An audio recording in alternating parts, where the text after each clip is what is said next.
Olá, mais uma vez nos encontramos reunidos para uma tarefa dentro da seara espírita, numa reflexão conjunta em torno do Evangelho segundo o Espiritismo. Hoje nós vamos tratar do capítulo 18, pelo menos em parte, cujo título é Muitos os chamados, poucos os escolhidos.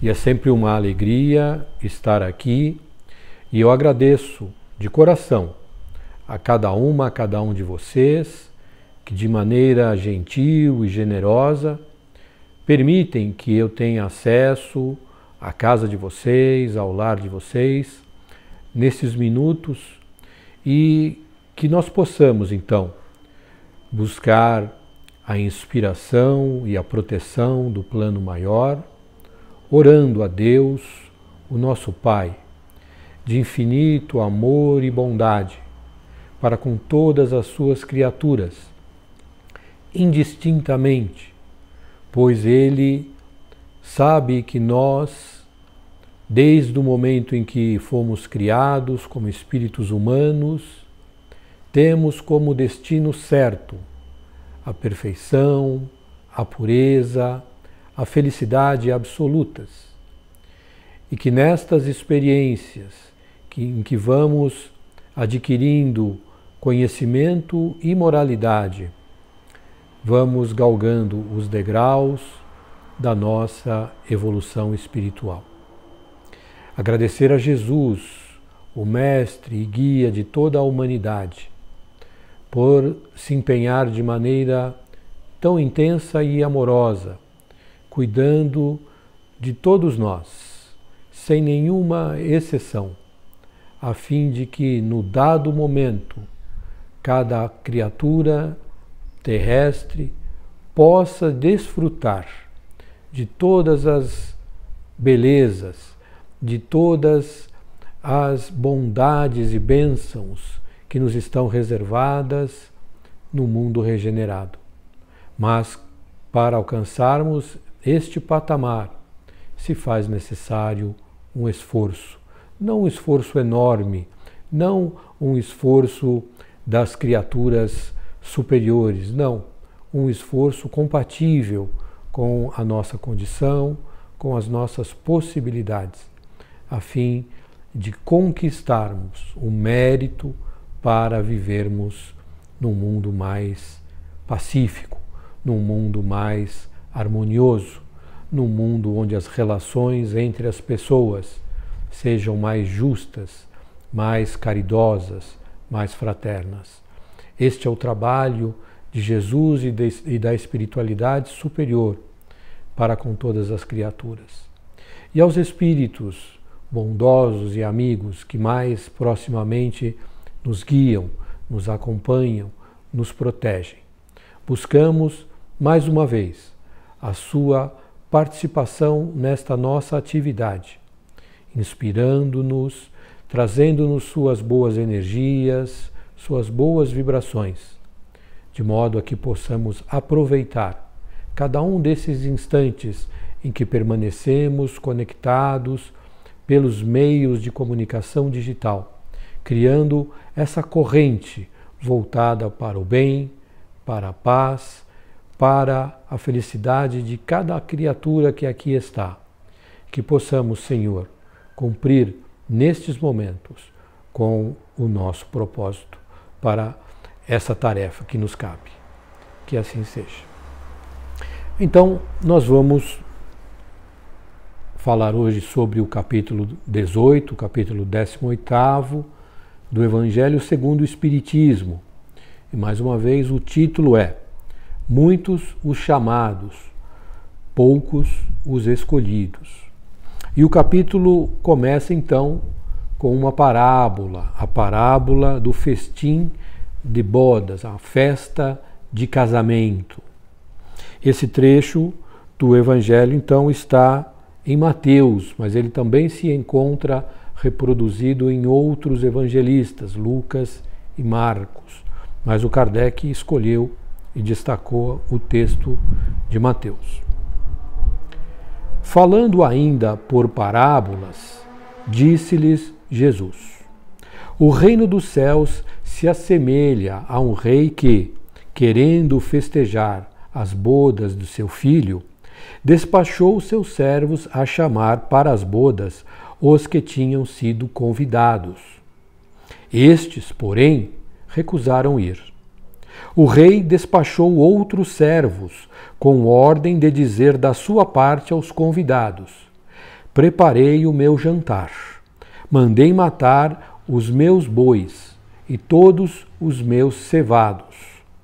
Tudo está pronto, vinde às bodas. Eles, porém, sem se incomodarem com isso, lá se foram, um para sua casa de campo, outro para o seu negócio.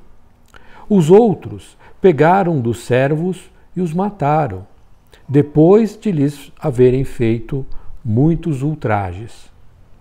Sabendo disso, o rei se tomou de cólera e, mandando contra eles seus exércitos, exterminou os assassinos e lhes queimou a cidade. Então disse a seus servos: o festim das bodas está inteiramente preparado, mas os que para ele foram chamados não eram dignos dele. Ide, pois, às encruzilhadas e chamai para as bodas todos quantos encontrardes. Os servos, então, saíram pelas ruas e trouxeram todos os que iam encontrando, bons e maus. A sala das bodas se encheu de pessoas que se puseram à mesa. Entrou em seguida o rei para ver os que estavam à mesa e, dando com um homem que não vestia a túnica nupcial, disse-lhe: meu amigo, como entraste aqui sem a túnica nupcial? O homem guardou silêncio.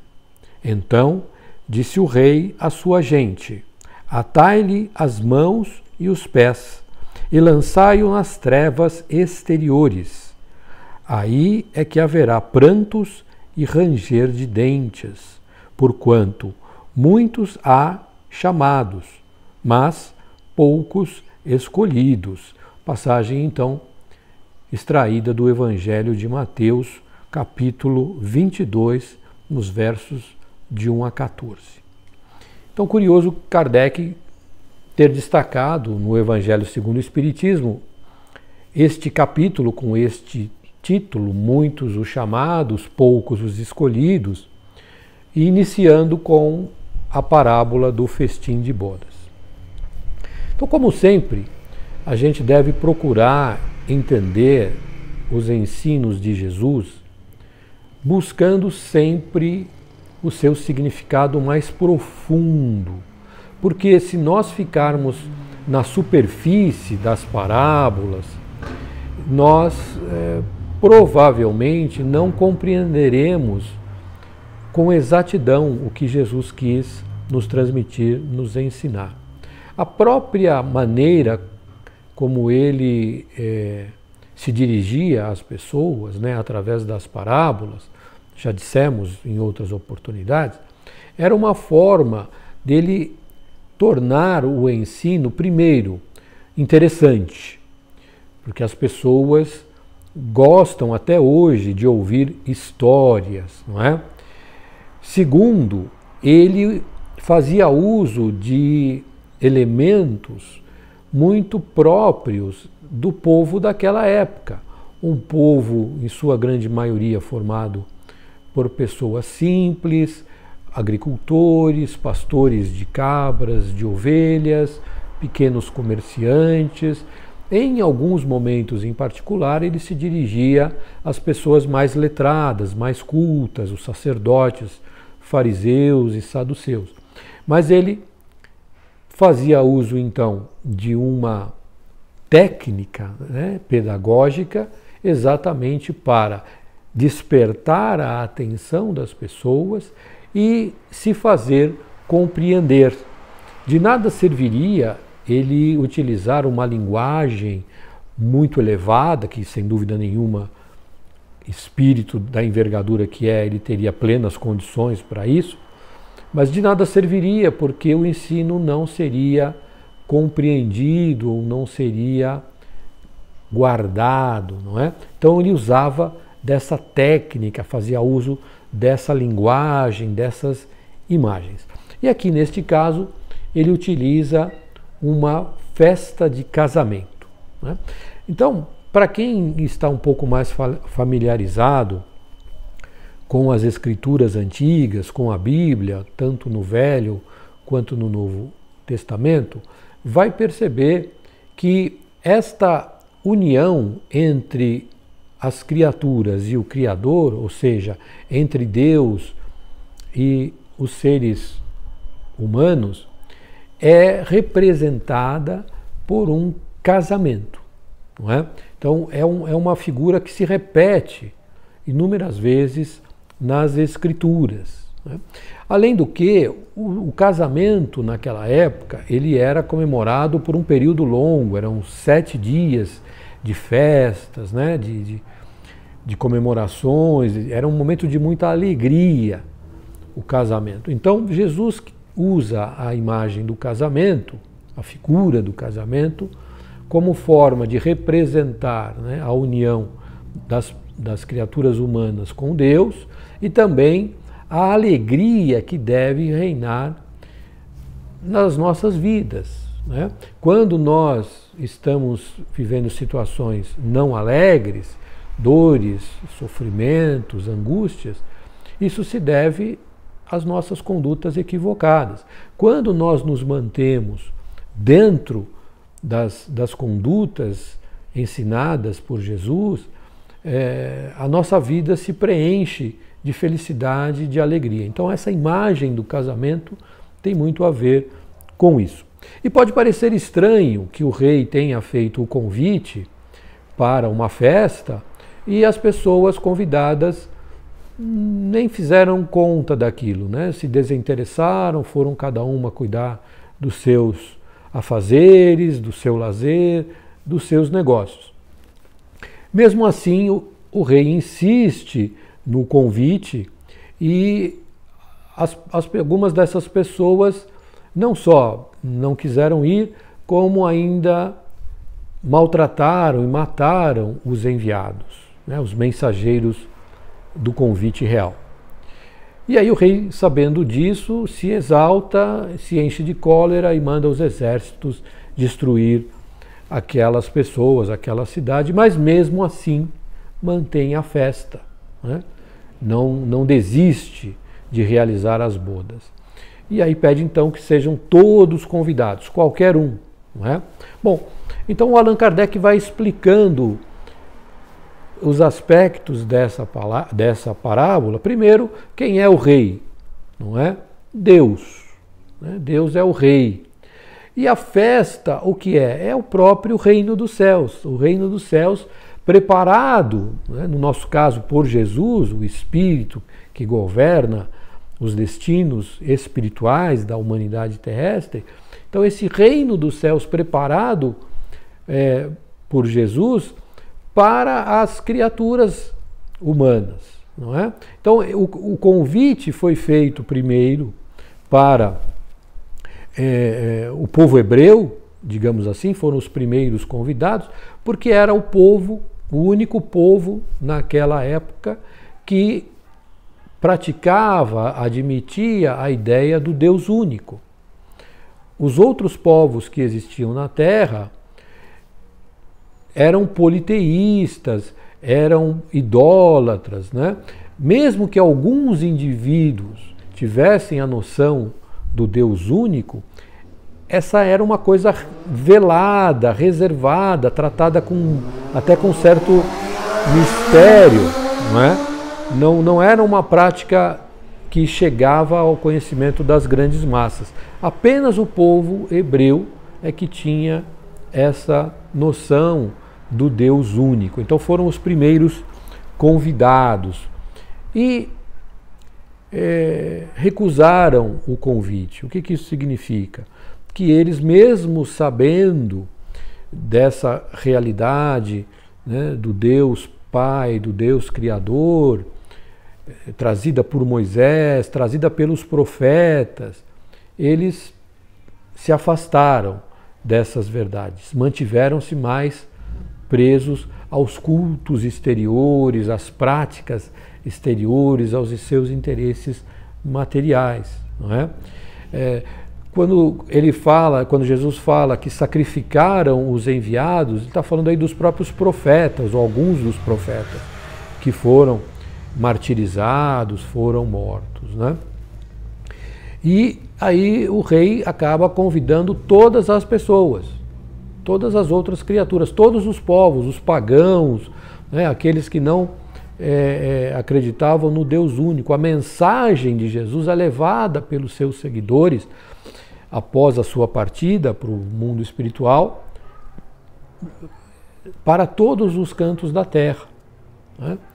Todas as regiões da terra, após a morte de Jesus, após a sua ascensão, receberam a visita dos cristãos, levando a mensagem do Evangelho, da Boa Nova. Então é nesse sentido que ele fala que todos foram convidados, bons e maus, não é? E compareceram ao banquete. Porém, quando o rei chega, percebe que um homem não estava trajado adequadamente para a ocasião, não vestia, né, a roupa indicada, apropriada para aquela festa, para aquele banquete.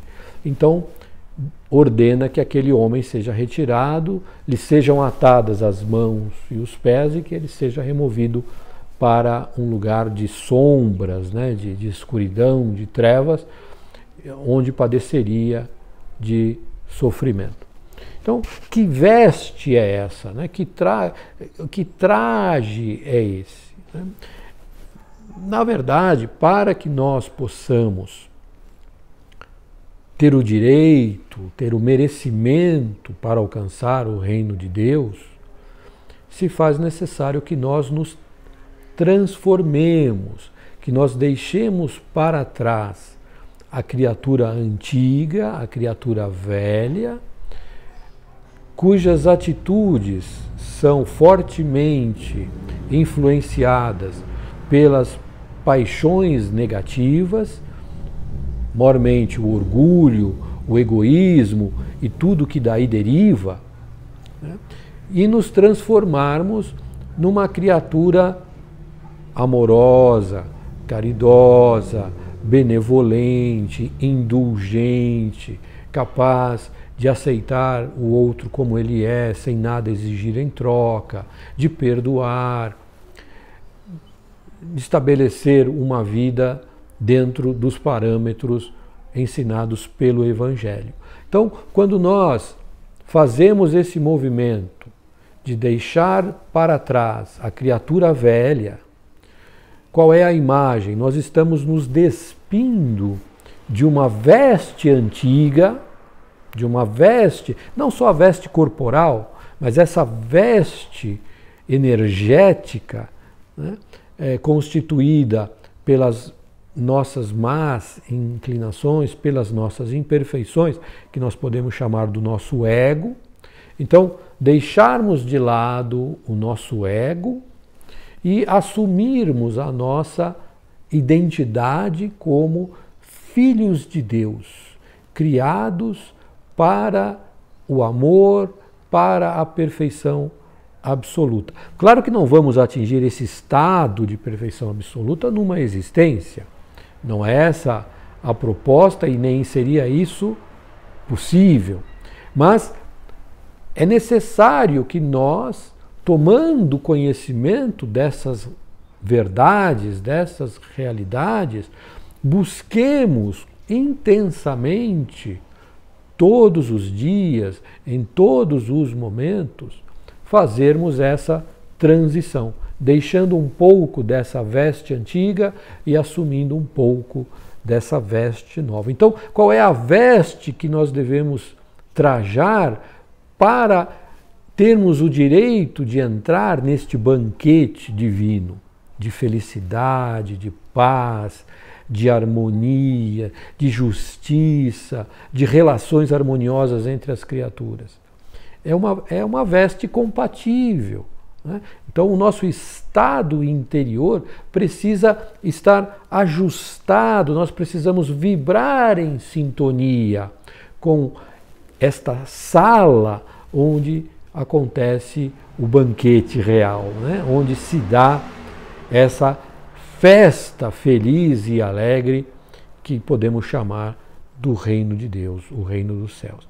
Não é um lugar físico, não é um lugar que tem um endereço, é um lugar espiritual, é uma condição própria do nosso espírito. Então é uma adequação de cada pessoa a esta situação, não é um lugar, né? Não quer dizer que nós vamos para determinado lugar, não, né? Continuaremos vivendo na Terra, continuaremos provavelmente reencarnando por mais algumas vezes na Terra, mas estaremos num outro estado espiritual, numa outra faixa vibracional, né? Essa é a veste que nós precisamos buscar para merecer entrar no banquete. Então, quando ele fala muitos os chamados, o convite de Jesus, através da Boa Nova, ele foi dirigido e continua sendo dirigido mais recentemente pela própria doutrina espírita, mas pelas outras religiões cristãs. Este convite é feito a todas as criaturas, sem nenhuma exceção. Não importa no que elas acreditam ou no que elas não acreditam, não importa o que elas tenham feito no passado, o que elas estejam fazendo agora, nada disso importa. Importa que, uma vez recebendo o convite para o festim, para a festa das bodas, as pessoas tomem consciência de que são espíritos imortais, criados por Deus. E claro que na vida material nós temos que cuidar dos assuntos pertinentes à vida material. Isso é necessário. Mas nós não podemos apenas cuidar destas questões.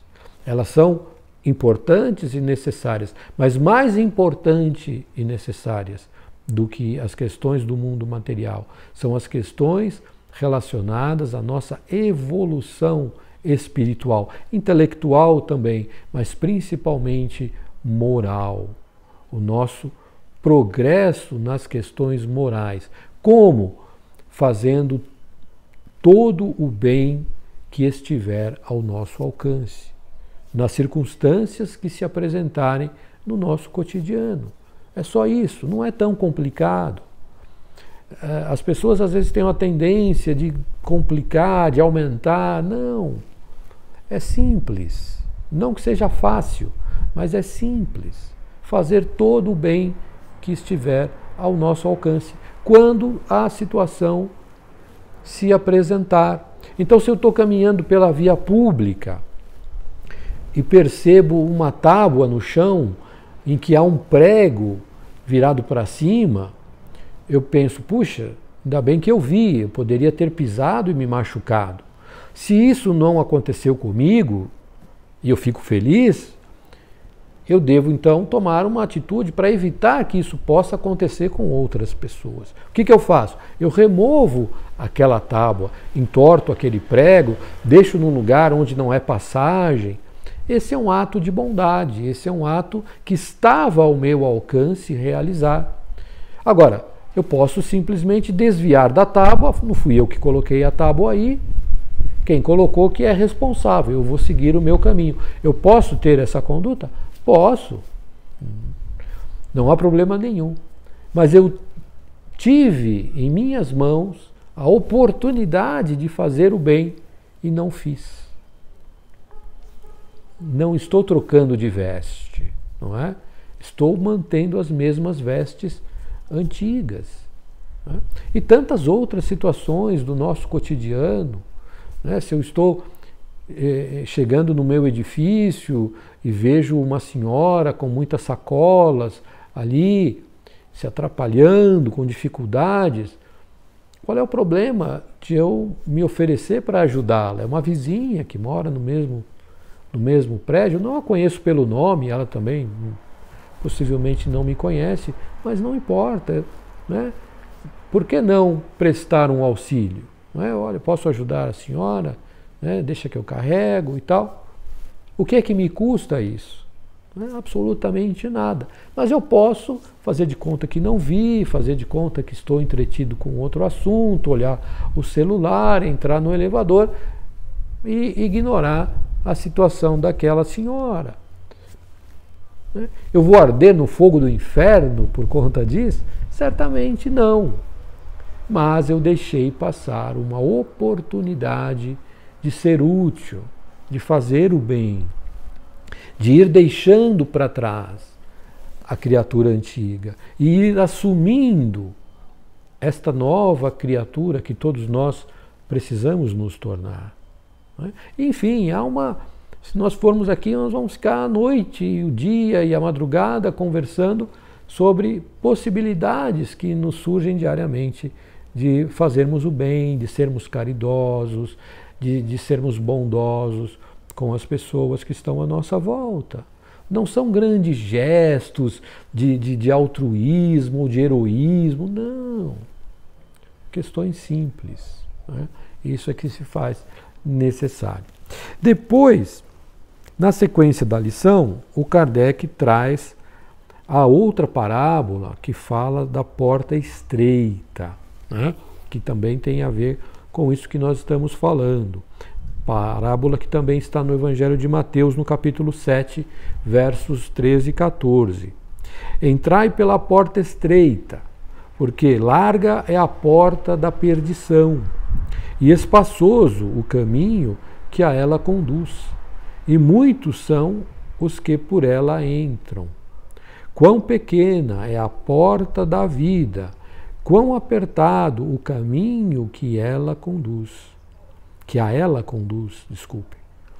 quão poucos a encontram. Né? Então a porta larga aqui, simbolizando as atrações, os chamamentos, né?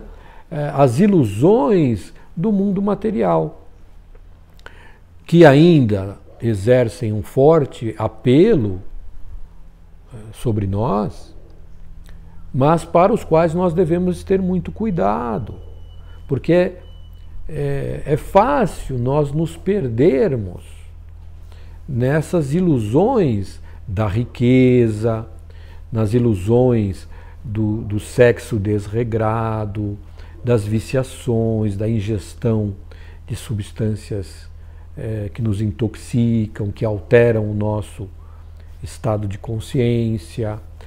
É fácil nós aderirmos às práticas criminosas, às corrupções, às prostituições, aos adultérios. Então nós precisamos estar atentos, porque essa é a porta larga, pela qual muitos de nós optam, decidem passar. Mas o que há atrás dessa porta? O que nos aguarda assim que nós ultrapassamos os limites da porta? Dor e sofrimento, a morte, não é? Não é a morte física, nem a morte, é a morte da felicidade, a morte da esperança, a morte do bem-estar, do equilíbrio. Por quê? Na medida em que nós nos comprometemos com estas práticas incorretas, atraídos pelos apelos, não é? pela beleza aparente do ouro que brilha, pela sedução das questões da matéria, nós estamos criando para nós situações difíceis e que trazem, sem dúvida nenhuma, dor e sofrimento. Então qual é a alternativa? A porta estreita, a porta da vida. Que vida? A vida eterna, a vida prometida por Jesus como o reino dos céus. E por que a porta é estreita? Porque é difícil passarmos por uma porta estreita. Só dá para passar um de cada vez e ainda assim tendo que se ajeitar, não é? Não é fácil transpor essa porta. Exige sacrifício, exige determinação, exige renúncia. Mas a recompensa reservada àqueles que chegam do outro lado é centena de vezes. Nós não temos condições de imaginar a beleza do que está reservado para nós quando alcançarmos esta condição, não de seres perfeitos, angelicais, não, de seres que já são capazes de viver de acordo com o Evangelho em seus corações. É apenas isso, né? É apenas isso. No livro Há 2000 anos, nós temos lá a personagem, a Lívia, que se apaixona pela pregação de Jesus, era uma nobre romana, e que por circunstâncias lá do livro, leiam esse livro, que é um livro fantástico, ditado pelo Espírito Emmanuel, com a psicografia do Francisco Cândido Xavier, do Chico Xavier, há 2000 anos, mas é uma personagem encantadora, maravilhosa, e que quando desperta no mundo espiritual, após o seu desencarne na arena romana, ela é levada para regiões, né, de extrema beleza, né, que ela, nossa, mas...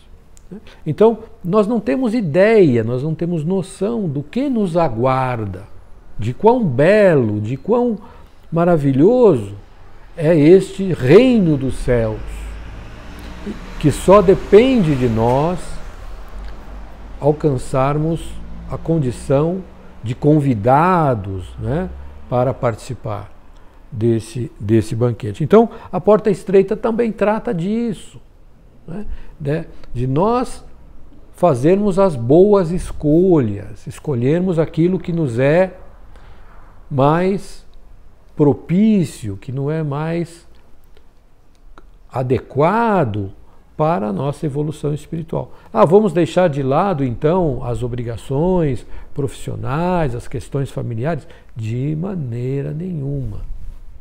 De maneira nenhuma. Né?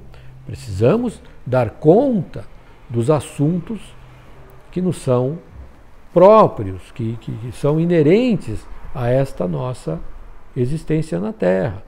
Mas, simultaneamente, estarmos atentos a essa necessidade de atuarmos, de agirmos para nos tornarmos criaturas melhores, não perfeitas, não santos, não anjos, não, mas mudarmos parte desse nosso estado interior que ainda vibra num diapasão da negatividade, das coisas escusas, da inveja, do ciúme, da cobiça, né?